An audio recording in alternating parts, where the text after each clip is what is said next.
E aí, pessoal, tudo bem?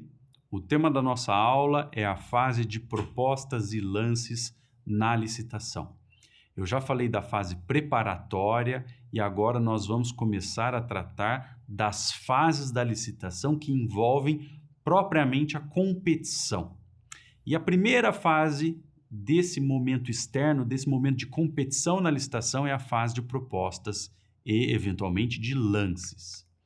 Vejam, quando nós falamos de uma fase de propostas, nós estamos falando dessa fase que vai da abertura, não é? Ou seja, da publicação, da divulgação do ato convocatório, que é o edital, até a finalização dos lances, se houver lances. Então, eu vou explicar daqui a pouquinho essas diferenças, esses diferentes modos de disputa na licitação. Nós temos que ter em mente, por enquanto, que o legislador prevê uma série de prazos mínimos para que se entregue a documentação, inclusive a proposta na licitação. Vejam, existem vários prazos mínimos na lei. Eu não vou aqui enumerar todos esses prazos mínimos, eles estão lá no artigo 55 em detalhes. Então eu fiz um breve resumo desses prazos. Para licitações que envolvam a celebração de contratos de fornecimento de bens, nós temos um prazo mínimo que vai de 8 dias úteis até 15 dias úteis. Notem bem, eu estou falando de um prazo mínimo, né? Dependendo do contrato, esse prazo mínimo pode ser de 8 dias úteis, de 8 para frente, portanto, ou de 15 dias úteis no mínimo, 15 para frente, portanto.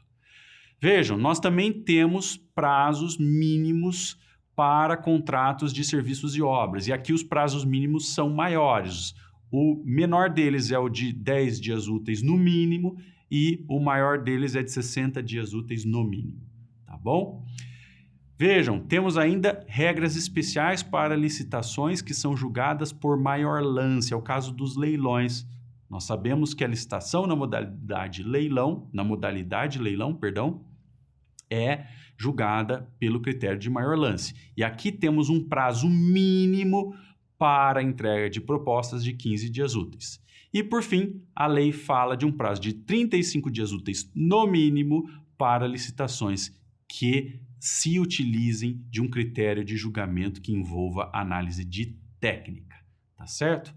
Vejam, nós falamos repetidamente que esses prazos são mínimos, ou seja, a administração pública toma esses prazos como um piso e pode naturalmente fixar prazos muito maiores que eles. O que ela não pode fazer naturalmente é fixar um prazo menor que esse piso que está aqui, tá bom? Outra coisa importante aí sobre a fase de propostas e lances. Nós precisamos ter em mente que, por influência da antiga lei do RDC, que agora é revogada pela Lei 14.133, entrou no ordenamento brasileiro essa lógica de disputa fechada ou de disputa aberta. Nós vemos isso até em outros ordenamentos, como no direito comunitário europeu, que também se vale disso, não é? De disputa aberta ou disputa fechada. O modo de disputa fechado é a licitação tradicional que existia lá com base na 8666 de 93, ou seja, os interessados no prazo de entrega da documentação trazem lá tudo o que é pedido, inclusive a sua proposta de preço e de técnica para o julgamento. Essas propostas são recebidas naquele momento da entrega da documentação e no momento correto, no momento previsto no edital, são abertas e comparadas. Então vejam, a proposta é dada no momento da entrega da documentação e depois é simplesmente aberta e comparada. Não existe, portanto, no modo de disputa fechado, a possibilidade de se refazer a proposta. Então essa licitação no modo fechado é uma licitação, portanto, mais rígida, tá bom?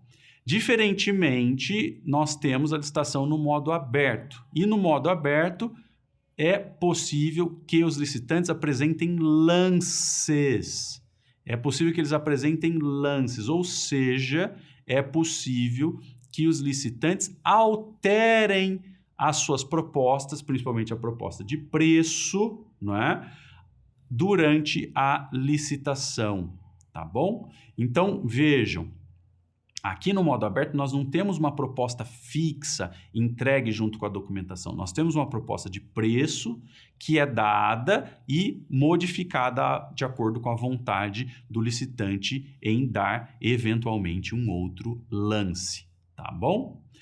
Uma coisa importante, a lei traz algumas restrições para esses modos de disputa. A lei diz, por exemplo, que não pode ser usado o modo de disputa fechado isoladamente para licitações que são julgadas por menor preço ou por maior desconto. Então, vamos imaginar que a administração pública queira comprar papel por um critério de menor preço, ou seja, a empresa que oferecer o papel por menor preço ganha a licitação. Nesse tipo de licitação, que é guiada pelo menor preço, diz a legislação, não é possível usar o modo fechado de maneira isolada. Nós teremos que usar ou modo fechado combinado com modo aberto ou apenas o modo aberto. O modo fechado exclusivamente não pode ser usado em licitações que seguem critério de julgamento pelo menor preço ou maior desconto. Outra coisa importante, a lei também diz que não é aceitável o modo aberto para julgamento por técnica e preço. Técnica e preço é um dos critérios de julgamento da licitação, em que há uma ponderação da nota da técnica com a nota do preço, tá certo? Vejam, nesse tipo de julgamento, se a licitação utilizar esse tipo de julgamento, não será possível que ela seguir pelo modo aberto. Então, a licitação terá que ser feita pelo modo fechado. Tá bom? Então, vejam, temos modo fechado, modo aberto ou combinação de aberto e fechado. Lembrando que há algumas vedações para uso desses modos. Outra coisa importante, eu já disse para vocês que no modo fechado nós temos a proposta entregue com a documentação e no modo aberto nós temos lances.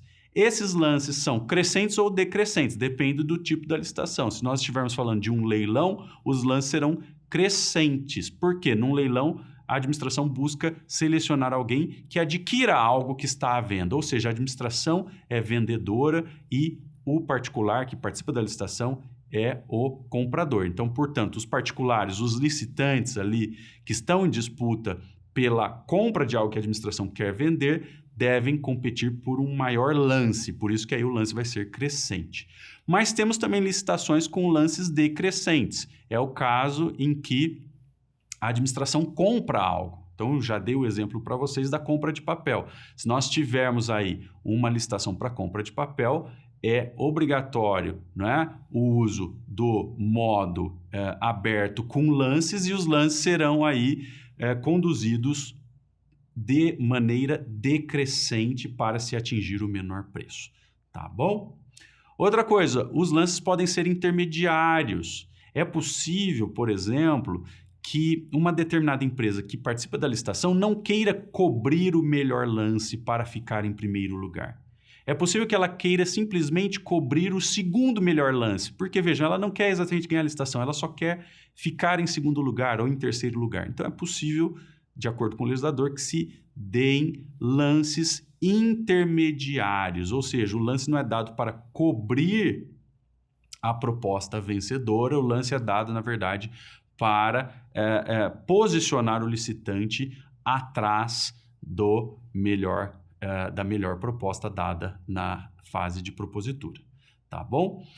Vejam só, o edital também, de acordo com a lei, pode estabelecer intervalo mínimo entre lances, até para que os licitantes não deem lances ínfimos. Porque imaginem vocês, se pudesse o licitante dar qualquer lance, mudar o seu preço em alguns centavos, a licitação nunca terminaria. Então, o legislador permite que o órgão contratante estabeleça um intervalo mínimo. Olha, nesse caso é possível dar lances, desde que o lance traga uma variação de, sei lá, pelo menos R$1.000 em relação à proposta anterior. Né? Então, é possível que se estabeleça essas diferenças mínimas até para que se afaste o risco de lances irrisórios. Bom, outra coisa importante, é possível que o órgão contratante reabra a fase de lances se a diferença for de pelo menos 5% entre a melhor proposta e a classificação, ou melhor, e a proposta classificada em segundo lugar. Então, reabertura de lances também é possível. Pessoal, mais um assunto importante aí da fase de propostas. Vejam, a lei faculta, a lei dá a possibilidade de o órgão contratante exigir uma garantia de proposta. Isso consta lá do artigo 58 da Lei 14.133. Quando a garantia de proposta for exigida, ela será considerada um requisito de pré-habilitação. Agora, há limites para essa exigência. A garantia de proposta não pode ter um valor superior a 1% do valor estimado do contrato. De maneira geral, pessoal, essa garantia de proposta serve para gerar uma pressão no sentido de que o vencedor da licitação assine o contrato e entregue toda a documentação necessária. Como é que essa pressão é gerada? Vejam, se o órgão contratante exige uma garantia de proposta e a empresa que vence a licitação não entrega a documentação para contratar ou não celebra o contrato, então o órgão contratante se valerá da garantia de proposta. Então a garantia de proposta acaba servindo como uma forma de pressão até para punir aquele que não celebra o contrato ou não entrega a documentação para contratar. Se o vencedor comete alguns desses comportamentos, a administração pública retém essa garantia, tá certo? É por isso que eu disse que a garantia de proposta tem essa finalidade de pressionar o vencedor a efetivamente celebrar o contrato, tá certo? Essa garantia pode ser dada na modalidade de caução, pode ser dada como seguro ou também na modalidade de fiança bancária. Se o licitante não vencer a licitação, não for chamado a celebrar o contrato, a garantia de proposta é devolvida, desde que a administração já tenha celebrado o contrato com o vencedor, ou também a garantia será devolvida caso a licitação fracasse, caso nenhum dos licitantes logre comprovar, trazer a documentação de habilitação ou nenhum dos licitantes tenha suas propostas classificadas. Aí nós teremos licitação fracassada. Ou seja, fracassada porque todos os licitantes foram inabilitados, ou fracassada porque todos foram desclassificados. E aí, obviamente, acontecendo o constatado fracasso da licitação, a garantia é devolvida. Tá certo? Um grande abraço.